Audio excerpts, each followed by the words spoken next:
Alors, le vaste chantier de la retraite. Pour commencer, je pense que c'est important de tirer des constats, de regarder quel est l'état des lieux en matière de sécurité financière à la retraite. C'est un constat qu'on ramène souvent. C'est un constat aussi qui a été fait par les experts du rapport d'Amour. Le rapport d'Amour, c'est sûr qu'on n'était peut-être pas d'accord avec tout, mais chose certaine, c'est qu'ils ont essayé de faire un constat de la situation. Puis sur le constat, on peut dire que on était quand même assez en phase avec eux. Donc, le constat de dire qu'il faut qu'il se passe quelque chose, le statu quo n'est pas une option. S'il n'y a rien qui se passe, on s'en va vers une grande précarité au niveau de la sécurité financière à la retraite. Et le dernier constat qu'il faisait, c'est que les régimes à prestations déterminées, les régimes d'accumulation de rente sont nettement supérieurs, comme le dit d'ailleurs M. Brosseau tout à l'heure, au régime d'accumulation de capital. Quand on regarde cette tarte-là, ça, c'est une analyse qui a été faite par la Régie des rentes du Québec en 2010. C'est une tarte qui nous démontre qu'on n'est pas bien parti. Et c'est des statistiques qui datent de 2010. Et si on faisait l'analyse aujourd'hui, probablement que les résultats seraient encore plus catastrophiques. Ce que ça nous dit, c'est le portrait de la situation. Donc, le potentiel de l'atteinte d'un niveau adéquat de remplacement de revenus, on se rend compte qu'il y a 27 % de la population québécoise qui est dans la bonne voie d'atteindre une sécurité financière à la retraite. 27 % et probablement que si on regardait les gens qui sont dans la salle ici, probablement qu'il y a beaucoup de ces 27 %-là. Donc, des gens qui sont en milieu syndiqué, qui ont accès à des régimes d'employeurs. À côté de ça, il y a quand même 40 %, 38 % de la population qui n'a rien. Rien. Ça veut dire pas de REER, pas de régime à cotisation déterminée, pas d'épargne en vue de la retraite. On a 17 % qui ont un faible potentiel d'atteinte d'une sécurité et 18 % qui ont un potentiel moyen. Donc, c'est quand même des données qui sont inquiétantes et qu'on ne peut pas ignorer. Si on regarde en chiffres ce que ça donne, bien écoutez, donc le maximum offert, puis ça, j'insiste sur le mot maximum. Donc, c'est le maximum qui est offert par les régimes publics en 2015 actuellement. Pour quelqu'un qui gagne 35 000 $, le régime offrirait un maximum de 8 300 $ par année. La pension de vieillesse, 6 700 $. Le supplément de revenu garanti, 4 300 $ pour un total de près de 20 000 $. Donc, un taux de remplacement de 56 %. On le dit, on le répète, on a besoin de combien à la retraite comme taux de remplacement? 70 %. Même si la Régie commence à nous parler de 60 %, j'ai même entendu ailleurs 50 %, on maintient, on persiste, on signe, on a besoin d'un taux de remplacement de 70 %.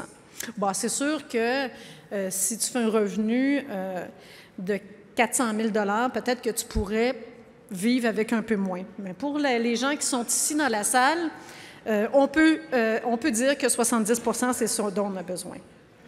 Pour les gens qui gagnent 53 000 $ et plus, on se rend compte que le total offert par les régimes publics est à peu près pareil.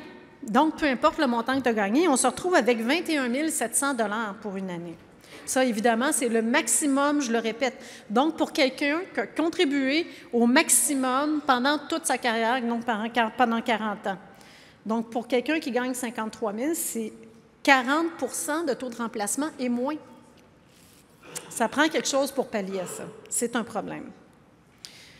Quand on regarde le portrait des 65 ans et plus, le portrait réel en 2010, puis ça, c'est au niveau canadien, on se rend compte que les hommes ont déclaré en 2010, les hommes de 65 ans et plus ont déclaré en moyenne 42 000 $, les femmes 24 000 $. Donc, les femmes à la retraite, les femmes de 65 ans et plus, gagnent 57 % du revenu des hommes. C'est quand même pas rien. Et la part des régimes publics, on se rend compte que pour les femmes, bien, le revenu des femmes dépend largement des régimes publics, donc 51 % et probablement plus au Québec. Et les personnes qui reçoivent le supplément de revenu garanti, c'est 41 % pour les hommes et 51 % pour les femmes. Et au Québec, ces statistiques-là sont vraiment beaucoup plus élevées. On parle d'une moyenne au Québec d'à peu près une personne sur deux qui bénéficie du supplément de revenu garanti. Un retraité sur deux vit grâce au supplément de revenu garanti en partie ou en totalité. Donc, on parle de l'aide sociale des aînés. Devant cette situation-là, c'est clair que la bonification au régime public, comme on le demande depuis des années à la FTQ avec les groupes sociaux ici au Québec, mais dans le reste du Canada aussi, devient incontournable. Et pourtant, le gouvernement fédéral s'entête à ne pas entendre raison sur cette question-là. Le gouvernement a refusé, encore une fois, la rencontre des ministres des Finances, qu'on aborde cette question-là, alors qu'il y a pratiquement un consensus de l'ensemble des provinces québécoises sur l'urgence de bonifier les régimes publics. Ottawa a plutôt préféré mettre sur pied l'équivalent de ce qu'on a au Québec, du régime volontaire d'épargne-retraite. Donc, le gouvernement fédéral s'en remet à l'épargne individuelle. Alors qu'il y a un consensus chez les économistes, beaucoup d'actuaires, même des banquiers, à l'effet qu'on ne peut pas passer à côté de cette question-là. L'Ontario, puis là, je ne pouvais pas m'empêcher, il y a quelqu'un qui va me dire « tu as mis trop d'informations dans une même diapositive ». Je ne pouvais pas m'empêcher de citer le document de consultation de Kathleen Waynes en Ontario lors du dépôt du projet de loi pour la bonification du régime public dans la province. Écoutez ça, c'est quand même une ministre libérale. Le gouvernement fédéral ayant mis fin aux discussions au sujet de la bonification RPC-RRQ, le gouvernement de l'Ontario propose la mise en place d'un régime de retraite obligatoire semblable au RPC, le régime de pension du Canada. Notre système actuel a beau être solide, il ne peut pas combler l'écart entre les besoins et les avoirs. C'est quand même une ministre libérale, il ne faut pas l'oublier, hein? Nous agissons aujourd'hui afin que demain, notre économie soit forte. Donc, l'Ontario pense que s'il ne bonifie pas les régimes publics, bien, ils vont être pauvres. Puis l'économie va être pauvre aussi. Finalement, le régime de retraite de la province de l'Ontario vise à fournir un taux de remplacement de 15 % des revenus d'une personne jusqu'à concurrence de 90 000 $. Juste pour vous situer, la campagne de la FTQ, on demande de doubler le RRQ qui est présentement 25 %. Donc, on demande une bonification de 25 % jusqu'à un maximum de 60 000 $. Et ce régime sera administré par un organisme indépendant. Donc, ce qu'est en train de faire l'Ontario, c'est de mettre l'équivalent de la Caisse de dépôt et placement du Québec sur place pour des déposants ontariens. Qu'est-ce qui se passe au Québec? Bien, vous savez qu'au Québec, à chaque 5 ans, il y a une consultation pour, là je vais mettre des guillemets, là, mais pour moderniser notre régime de rente du Québec. Et ça va se faire cet automne, ça a déjà été annoncé. Donc, fin 2015, début 2016, il va y avoir des consultations auprès des partenaires, des syndicats, des associations patronales pour voir dans quelle direction devrait prendre notre régime de rente du Québec. Souvenez-vous qu'à la dernière consultation, il y avait eu beaucoup de questions qui avaient été posées. Est-ce qu'on augmente l'âge de la retraite? Hein, ça a déjà été fait au niveau de la pension de vieillesse. C'est passé de façon graduelle de 65 à 67 ans. Peut-être que la Régie va certainement nous poser la même question. Est-ce qu'on touche aux rentes aux conjoints survivants? C'est une question qui avait été posée il y a 5 ans et pour laquelle le gouvernement avait beaucoup d'insistance. Et les groupes de femmes et la FTQ ont réussi à renverser la vapeur sur ce point-là, mais c'est clair que la Régie va revenir sur ce point-là cette année. Est-ce qu'on remet en question l'indexation dans le régime? C'est possible que la Régie réfléchisse à des options comme celle-là. Est-ce qu'on touche à la rente d'invalidité? Est-ce qu'on bonifie le régime public? La Régie est certainement en train d'évaluer des scénarios de bonification au régime public. On a bien hâte de voir le document de consultation et les syndicats affiliés, le comité retraite et assurance va devoir certainement écrire un mémoire ou en tout cas se positionner sur l'ensemble de ces enjeux-là. Au niveau des régimes complémentaires de retraite, l'état des lieux. Bien, je pense que M. Brosseau était clair sur cette question-là. On assiste à l'érosion de ce pilier de notre système de retraite. Il y a 6 travailleurs sur 10 qui n'en ont pas. La qualité des régimes diminue. On voit de plus en plus de migration des régimes à prestations déterminées vers des régimes où on accumule du capital plutôt que d'accumuler des rentes. On a eu une question aujourd'hui, ce matin, sur les disparités de traitement. Bien, le nombre de disparités de traitement augmente dans nos régimes de retraite. Et on a beaucoup entendu parler ces derniers temps, les régimes de la fonction publique sont remis en question. On aura la chance d'en reparler aujourd'hui. Le rapport d'amour, innover pour pérenniser, qui commence déjà à avoir de l'âge, avait comme objectif principal de faire des propositions pour mettre en place, ou en tout cas pour soutenir un système de retraite qui soit durable. Sécurité financière à la retraite, pérennité du système de retraite. On sait que le rapport d'amour a toutefois consacré ses énergies sur des recommandations qui touchaient les régimes d'employeurs, les régimes principalement à prestations déterminées. Suite au rapport d'amour, il y a eu la mise sur pied de forums de travail. 3 forums de travail pour être plus clair. Le forum sur les municipalités, le forum sur le milieu universitaire et le forum sur le secteur privé. Et si je vous demandais lequel de ces 3 forums s'est mis au travail, s'est mis à la tâche le plus rapidement, ça a été le municipal parce qu'il y avait quand même 2 personnes qui ont fait beaucoup de pression pour que ça se passe très, très, très rapidement. Donc, nos 2 maires nationales, le maire Coderre, le maire Ladome, ont fait en sorte que ce forum-là a vu le jour très rapidement et que les travaux ont eu une durée très limitée dans le temps aussi. Donc, les objectifs de ces forums-là étaient de déterminer les nouvelles règles de financement, étaient pour la restructuration proposer les paramètres servant à encadrer la négociation et les forums devaient aussi établir les critères qui vont guider les décisions d'un tiers parce qu'il y a des processus de décision qui sont impliqués dans tout ça. Donc, action en 2 temps. La première chose, ouvrir la négociation à la restructuration des régimes de retraite.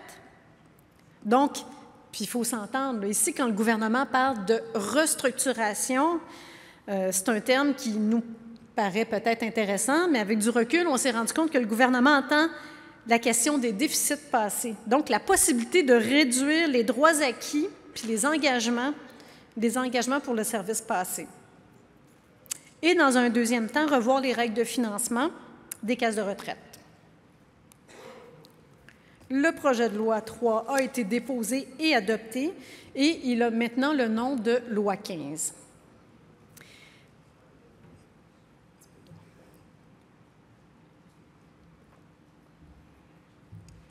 Qu'est-ce qu'a fait la loi 15? Pourquoi les gens sont si fâchés, les gens qui sont concernés puis les gens qui ne le sont pas aussi?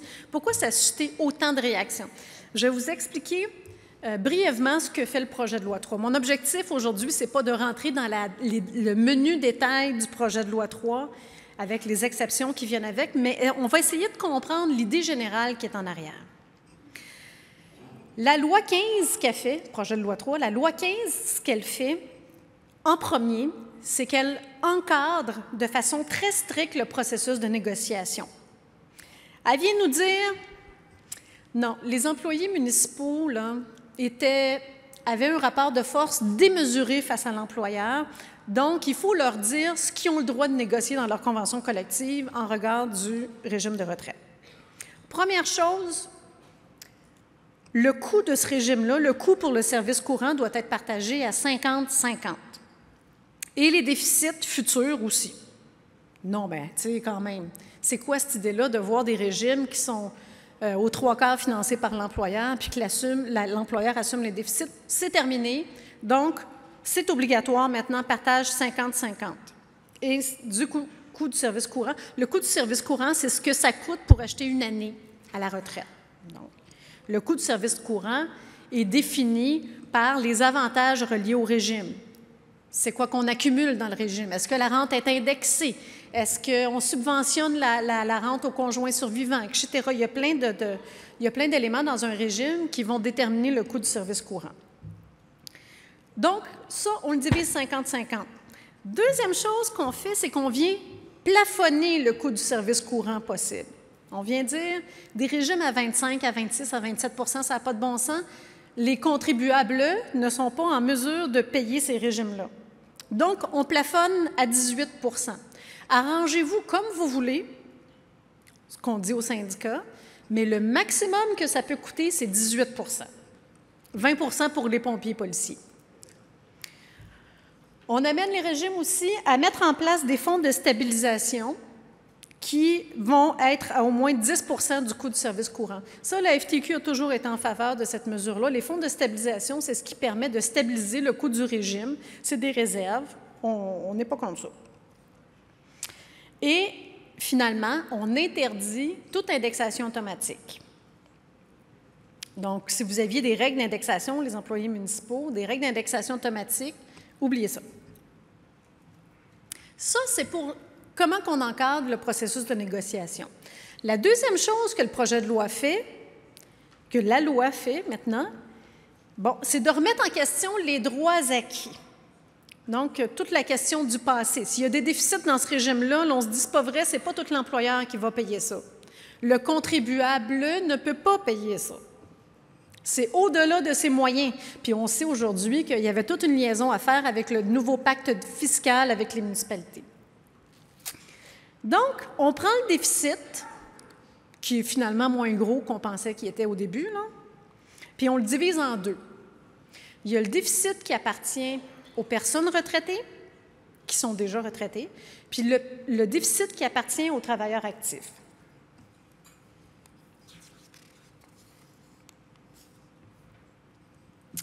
Et on remet en question des droits acquis là-dedans. Qu'est-ce qu'on fait pour les personnes retraitées? Bon, on regarde. Le déficit attribuable aux personnes retraitées, on le divise en deux. Il y en a la moitié qui est assumée par l'employeur, puis il y en a la moitié qui est assumée par les personnes retraitées dans la mesure où c'est possible. Puis là, je vous explique.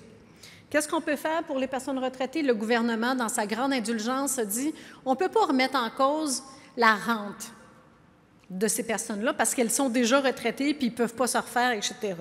Donc, ce qu'on a dit, c'est qu'on va permettre à l'employeur, c'est une prérogative de l'employeur, d'abolir de façon unilatérale l'indexation à partir de 2017 si la capitalisation est inférieure à 100 % pour couvrir 50 % du déficit qui appartient aux personnes retraitées.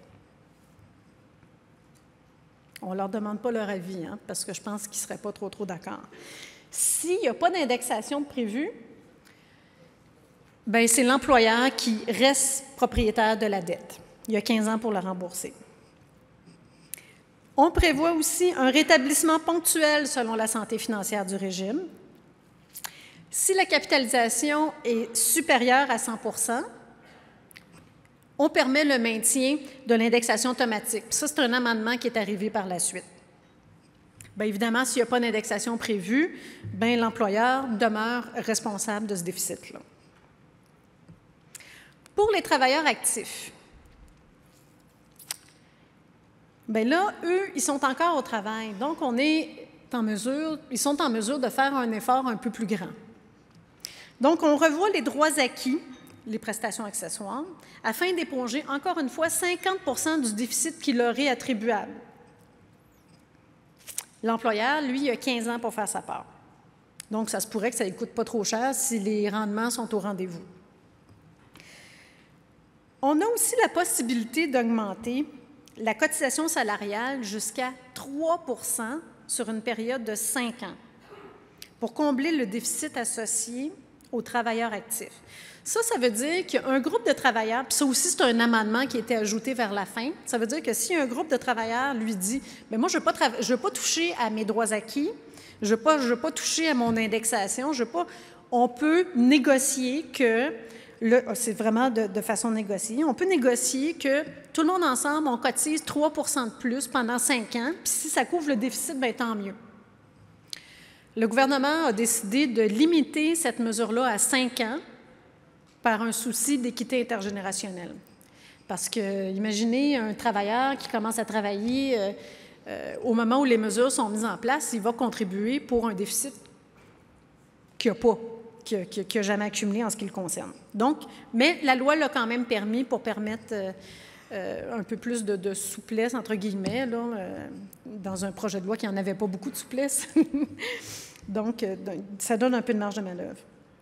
Il y a aussi la possibilité, puis ça aussi, c'est un amendement qui est apporté au projet de loi, possibilité de convenir d'un partage 45-55 du déficit. Donc, 45 travailleurs, 55 employeurs. Pour l'avenir, s'il se crée un déficit, c'est one-shot deal, cette mesure-là. À partir du moment où c'est passé, s'il se crée un déficit pour la période passée, donc antérieure au 1er janvier 2014, c'est la responsabilité de l'employeur, donc de la municipalité. Donc, début des négos, 1er février 2015. Le processus de restructuration, bien, en fait, on s'imagine que ça va probablement être semblable dans le secteur universitaire, mais il y a une période de négociation de 6 mois. Il y a toujours possibilité d'arriver à une entente. Il y a une période de médiation de 3 mois renouvelable avec un médiateur. Et si les parties ne s'entendent pas, bien, c'est l'arbitre qui tranche. Et c'est une décision sans appel. L'arbitre, lui, je peux vous dire qu'il ne reste pas grand marge, là, parce que la marge de négociation est quand même assez limitée. Bien, les éléments que l'arbitre va considérer, c'est la capacité de payer du contribuable. Vous savez que ça, c'est une mesure facile à évaluer. L'équité intergénérationnelle, là, je suis ironique quand je dis ça, là, évaluer la capacité de payer du contribuable,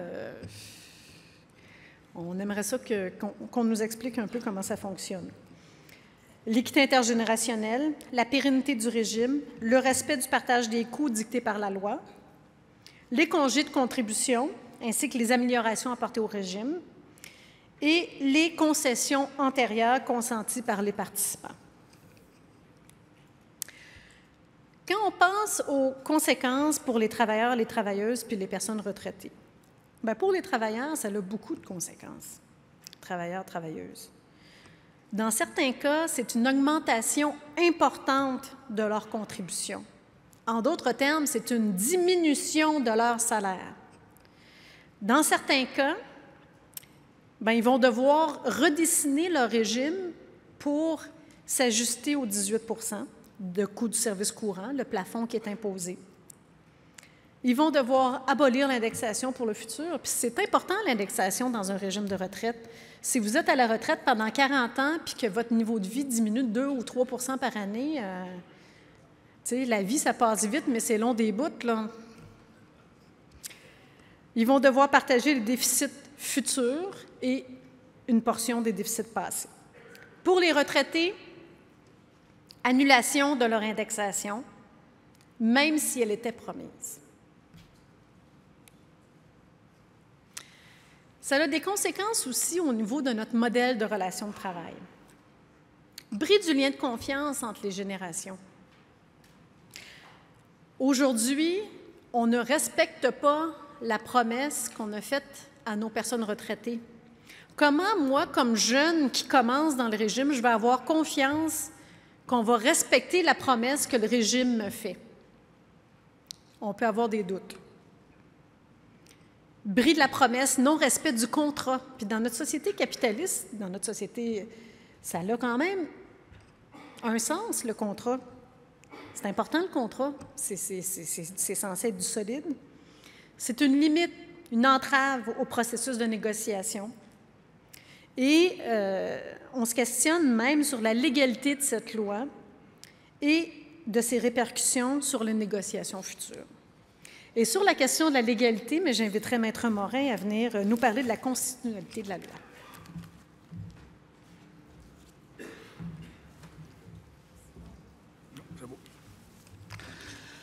Bonjour tout le monde. Je remercie Marie-Josée de son invitation. Comme elle l'a expliqué, je suis l'un des procureurs qui travaille à la contestation de la loi.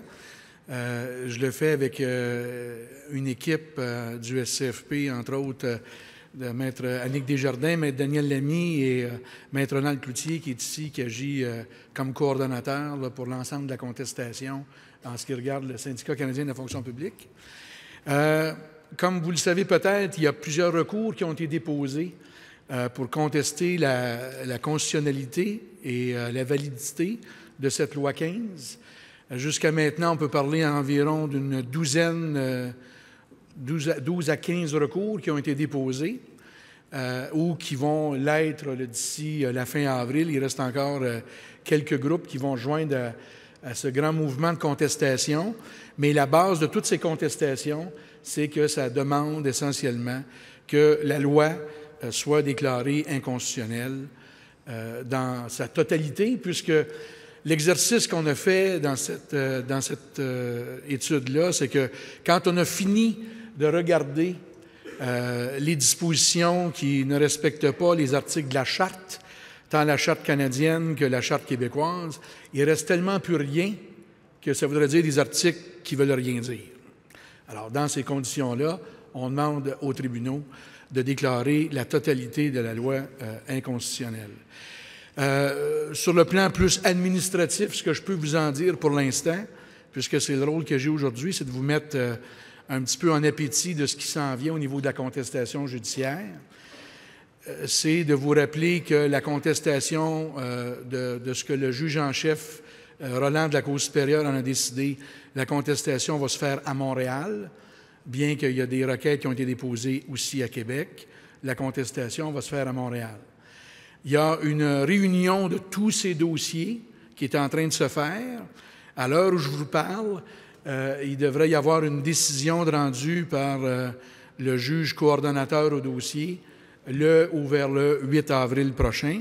Mais il est fort à parier, évidemment, que c'est la demande de toute façon que tout le monde a fait. Et je ne connais pas qu'il y ait de contestation jusqu'à maintenant. Tous les recours de ces douzaines ou quinzaines de recours vont tout être mis ensemble et vont donc se plaider dans la même instance. Alors, ça va être un méga procès.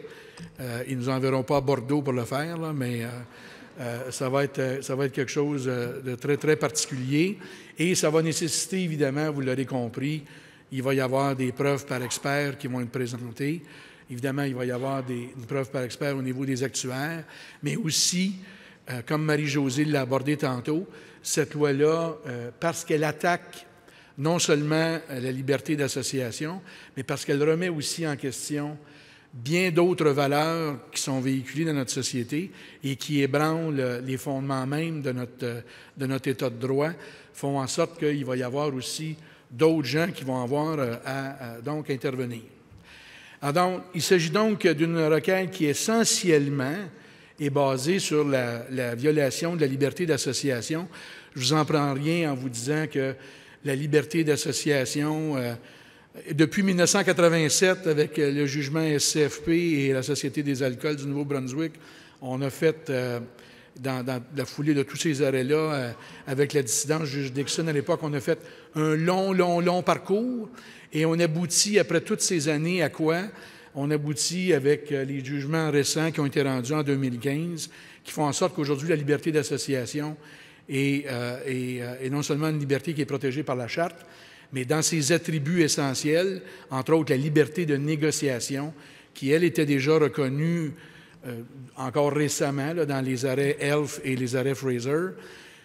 Donc, la liberté de négociation, c'est particulièrement cet aspect-là qu'on veut essayer de faire ressortir devant le tribunal parce que, selon nous, c'est une des valeurs, une des libertés qui est protégée par les chartes, donc qui est remis en question. L'objectif même de la loi est très, très critiquable, si l'on veut, parce que vous savez comme moi que la loi se targue d'être l'assainissement de la santé financière et la pérennité des régimes de retraite à prestations déterminées. Nous avons plutôt l'impression qu'il s'agit d'une loi pour la réduction des coûts de main-d'œuvre dans le secteur municipal.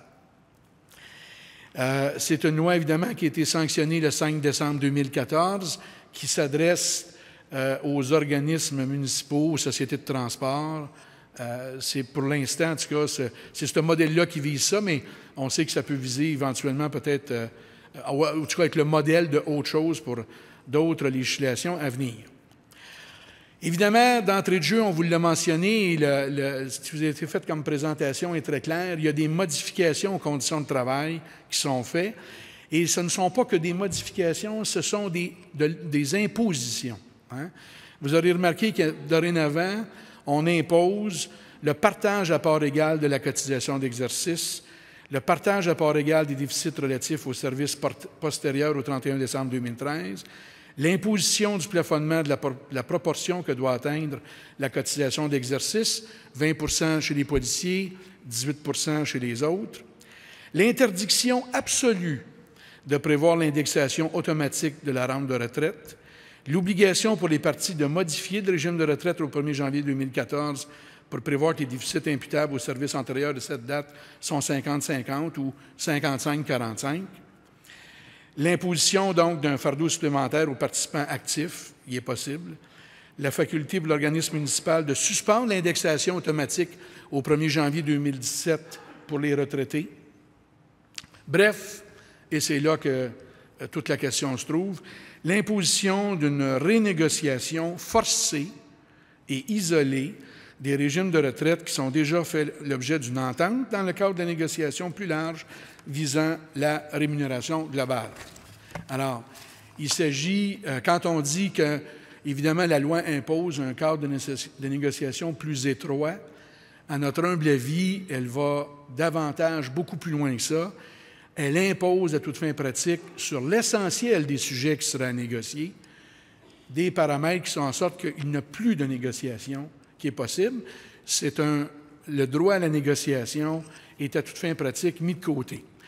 Le législateur a même poussé l'audace à faire en sorte qu'il fait maintenant en sorte qu'il y a préséance de la loi relative à un régime dans cette loi, donc à tout régime de retraite, évidemment, qui est déjà en vigueur, et malgré toute disposition incontournable.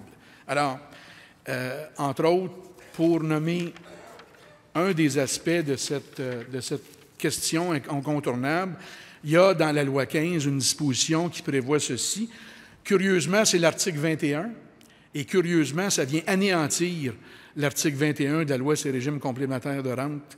Alors, ça dit, les articles 20 et 21 de la loi sur les régimes complémentaires de rente, de retraite, ne s'appliquent pas à une modification apportée à un régime en application de la présente loi. En d'autres termes, ces articles de la loi sur les régimes de retraite, bien, ça ne s'applique pas. Et qu'est-ce que ça venait dire, ça, cet article 21? Ça venait dire qu'aucune modification d'un régime de retraite ne peut réduire une prestation dont le service a débuté avant la date de prise d'effet de cette modification. C'était là la protection pour l'ensemble des travailleurs et des travailleuses qui étaient à la retraite, d'une protection eu égard au régime de retraite. Alors, le gouvernement a bien pris soin, évidemment, de tasser cet article-là en disant que, évidemment, l'application de la présente loi a pour effet a préséance et fait en sorte que cet article n'a maintenant plus d'application. Vous aurez compris aussi, évidemment, que l'article 39 de la loi sur le régime des rentes du Québec, qui faisait en sorte que l'employeur était responsable des déficits, est évidemment mis de côté par cette nouvelle imposition.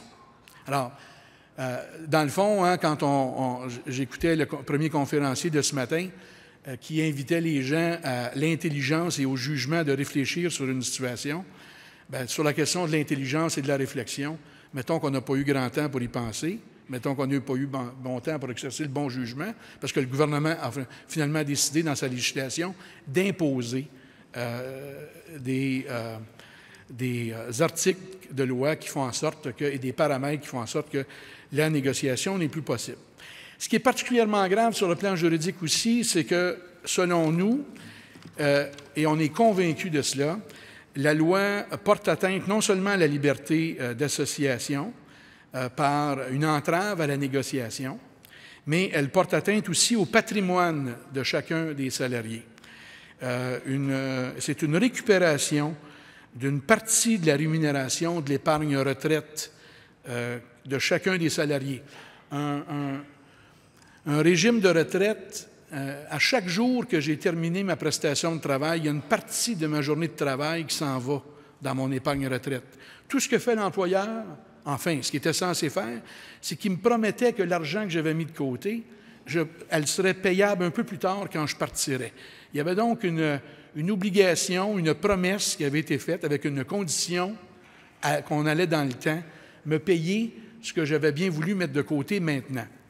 Alors, cette épargne retraite-là, est sérieusement mis en question aujourd'hui. D'ailleurs, on peut se poser la question si les travailleurs et les travailleuses avaient décidé à une table de négociation, parce que c'est là qu'est le drame, avaient décidé, en lieu et place de faire cette épargne retraite, d'aller chercher en salaire, en taux d'augmentation de salaire, directement sur leur salaire, les augmentations en question, bien, on n'aurait pas pu aujourd'hui, de la même façon, faire exercer cette récupération-là. Alors, ce sont deux, il n'y a pas de doute que l'épargne retraite est du salaire différé, mais on a trouvé le tour, à ce moment-là, de venir une récupération. Donc, il y a donc, à notre avis, une atteinte directement au patrimoine des salariés. Il y a aussi, selon nous, la loi porte atteinte aux droits qui découlent des contrats collectifs et de la stabilité des contrats. Et ce n'est pas rien parce que les ententes qui ont été faites sont des ententes qui ont été validement conclues, qui ont été conclues de bonne foi aux différentes tables de négociation et pour lesquelles il y a eu des échanges entre les parties. Alors, quand l'État vient faire en sorte de remettre en question ce qui a valablement été fait, et une convention collective, ce n'est rien d'autre qu'un contrat entre deux parties. On peut se poser une question dans notre société sur la stabilité de ces contrats-là et quel est le message qu'on envoie à cet égard-là. Alors, il y a quelque chose aussi, il y a une atteinte donc à cette question-là. Ces éléments-là, on va tenter de les contester avec les grands principes généraux là, que l'on connaît. Je pense bien que tout le monde, peu importe nos adversaires dans le dossier, relativement à la contestation, qu'il s'agit en l'instance d'une question qui est sérieuse, qui est le premier test quand on veut attaquer la constitutionnalité d'une loi, ça, jusque-là, ça va assez bien.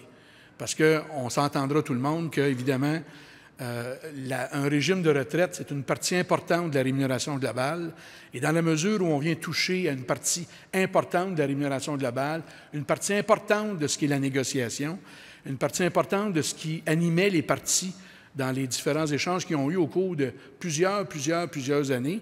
Et vous avez probablement tous et toutes connu des syndicats qui, une année donnée, dans une convention donnée, décidaient au niveau des augmentations de salaire, de tasser ça un peu de côté pour davantage se concentrer sur le régime de retraite, de sorte que quand on parle de rémunération globale et qu'on parle de questions importantes, le problème n'est pas là. Le principal enjeu de ce dossier, c'est ça qu'il va falloir convaincre la Cour de le faire. J'aurais tendance à vous dire les cours, bon, même que ça ne vous étonnera pas si je vous dis ça, parce que ça me surprendrait que dès le premier débat, la bataille soit terminée, peu importe ce qui arrive.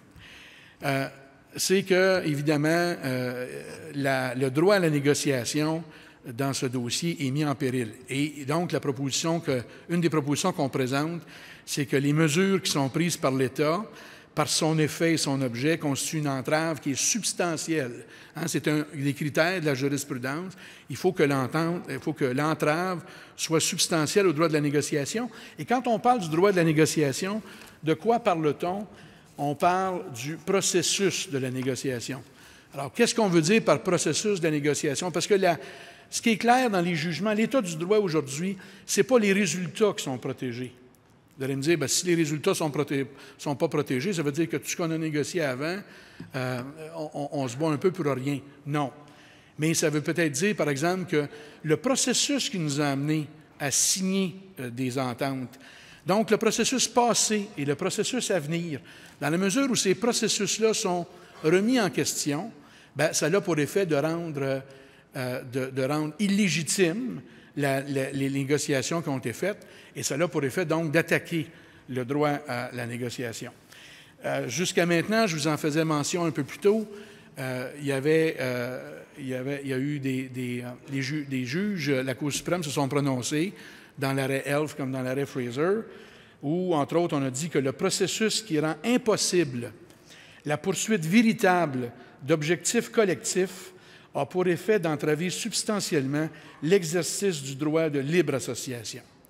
Alors, si on est capable de démontrer aux tribunaux que le processus dans lequel le gouvernement nous enferme rend impossible la poursuite véritable d'objectifs collectifs, bien, à ce moment-là, on pense qu'on peut avoir du succès à faire déclarer la loi inconstitutionnelle. Et la poursuite véritable, c'est quoi? Évidemment, c'est la contradiction à ça, ou le contraire de ça plutôt. Hein, c'est la négociation de façade. Ici, c'est difficile de parler d'une négociation de façade. D'ailleurs, s'il y en a d'entre vous qui, jusqu'à maintenant, ont eu à s'asseoir avec des employeurs, parce que depuis le 1er février dernier, il y a quand même la question où les gens sont invités à aller s'asseoir. Moi, ce qu'on me raconte, et je trouve que c'est très intéressant, puis il va falloir qu'on traduise ça en arguments juridiques éventuels pour les tribunaux, c'est sûr que quand tu vas t'asseoir à une table et que l'employeur te dit « Écoute, qu'est-ce qu'on fait matin, là? Moi, j'ai lu la loi, toi, tu as lu la loi. On peut-tu discuter de 45-55 ou de 50-50? À part de ça, chez vous, ils sont bien? Oui, ça va. Il n'y a rien à négocier. Il n'y a pas grand-chose à négocier. La marge de manœuvre, elle est très, très, très, très petite. Oui, mais j'aimerais ça qu'on se parle peut-être d'indexation. C'est terminé, il n'y en a pas d'indexation. Je voudrais qu'on se parle de autre.